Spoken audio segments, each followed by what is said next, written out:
বাংলা, জয় বঙ্গবন্ধু। যখন 1971 সালে আমার বাবাকে হত্যা করা হয়েছে, আমার মা বিশ্বাস করেন না। দেশ স্বাধীন হওয়ার পর আমাকে বললেন, তুই গিয়ে তোর বাবার কবরটা খুঁড়ে তার ডেড বডিটা বের করে দেখতে পারবি আসলে তোর বাবাকে মেরেছে কিনা। আমি জীবনে কারো কবর খুঁড়ি নাই, কিন্তু আমি মাকে বলেছি আমি পারবো। গিয়ে আমি নিজ হাতে আমার বাবার কবর খুঁড়ে সে একটা একটা করে হাত তুলেছি। মাথার মাঝে একটা গুলি লেগেছে, কোমরের পাঁজরের হাড় বের হয়ে গেছে। সমস্ত মুক্তিযোদ্ধারা মিলে সেই হাড়গুলি নিয়ে তখন কবর দিয়েছে। এটা হচ্ছে আমার ব্যক্তিগত দুঃখের কথা। আপনারা জানেন এই দেশে কত মানুষের বুকে কত দুঃখ আছে, কত কষ্ট আছে। একজন দুজন, লক্ষ লক্ষ মানুষের বুকের ভিতরে এর চাইতে গভীর বেদনা রয়েছে, বুঝেছেন? যারা সেই বেদনা দিয়েছে তাদেরকে কি ক্ষমা করা সম্ভব? তাদেরকে ক্ষমা করা সম্ভব না। কোরআন শরীফে একটা খুব সুন্দর কথা আছে, এখানে লেখা আছে, বেহেশতের অনেক বর্ণনা দেওয়া আছে। একটা বর্ণনা আমার সবচেয়ে প্রিয়। সেখানে লেখা আছে, তুমি যদি বেহেশতে আসো, আমি তোমার মনের ভিতরের সমস্ত প্রতিহিংসা দূর করে দেব। কি সুন্দর একটা কথা। তার মানেটা কি? তার মানে আমি যদি পৃথিবীতে বেঁচে থাকা অবস্থায় আমার বুকের ভিতরে কোনো প্রতিহিংসা না থাকে, আমি তাহলে বেহেশতে থাকার আনন্দ পাবো।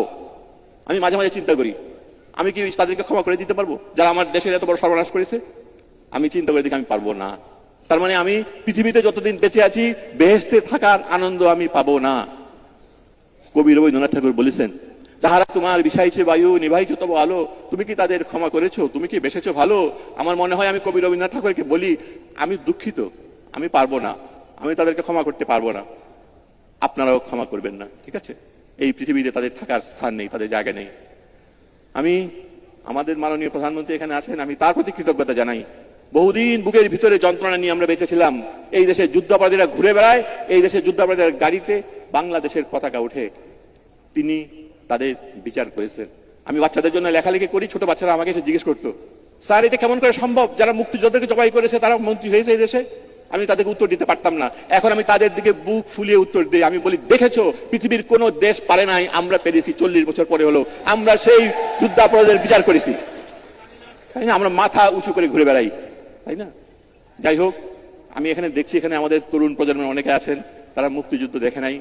আমি তাদেরকে বলি যে তোমরা জেনে রাখো, পৃথিবীর ইতিহাসে এরকম ঘটে নাই আমাদের দেশে মুক্তিযুদ্ধ করার জন্য যে ত্যাগ করতে হয়েছিল।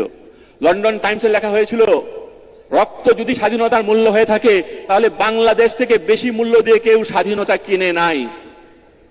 এই বাংলাদেশের মাটি দেখলে আমার মনে হয়, আমি যদি যে কোনো জায়গা থেকে একটু মাটি তুলে নিয়ে হাতে চিপি, আমার হাত থেকে ফোঁটা ফোঁটা রক্ত বের হবে।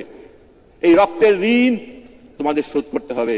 আমাদের বাংলাদেশটি যেভাবে বঙ্গবন্ধু স্বপ্নে দেখেছিলেন, যেভাবে আমাদের মাননীয় প্রধানমন্ত্রী স্বপ্ন দেখেন, যেমন করে মুক্তিযুদ্ধের প্রজন্ম যেভাবে স্বপ্নের, মুক্তিযোদ্ধারা যেরকম বাংলাদেশের স্বপ্ন দেখে, তোমাদের উপর দায়িত্ব তোমাদেরকে সেই